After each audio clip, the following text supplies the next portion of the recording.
Aux États-Unis, le puissant lobby pro-armes pour la première fois dans le collimateur de la justice. L'État de New York porte plainte contre la NRA et son patron Wayne Lapierre pour fraude financière. L'objectif est d'obtenir la dissolution de ce très puissant groupe conservateur. Aux États-Unis, le correspondant d'Europe 1, Benoît Clair. La procureure générale de New York, Laetitia James, enquêtait depuis près de 18 mois sur l'Association nationale des porteurs d'armes et sa décision d'ouvrir un procès en dissolution a fait l'effet d'une bombe à Washington.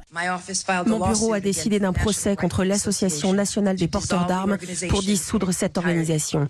Après des années de transactions personnelles et de conduites illégales qui ont violé les lois de New York et sapé l'ensemble de ses missions. Les dirigeants de la NRA, qui comptent quelques 5 millions de membres, sont accusés d'avoir largement puisé dans les caisses. 8 voyages aux Bahamas en jet privé pour un des présidents, Wayne Lapierre et sa famille, d'innombrables safaris en Afrique pour son vice-président, des soirées galantes dans des hôtels de luxe pour le seul comptable engagé depuis 28 ans.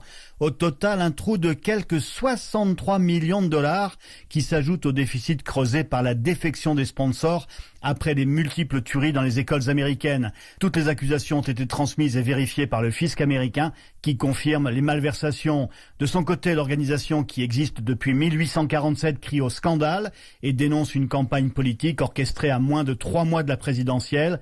Donald Trump avait reçu près de 35 millions de dollars de subventions de cette organisation pour sa campagne de 2016. On ne sait pas encore quel montant il aura reçu cette année. Aux États-Unis, Benoît Clair, Europe 1.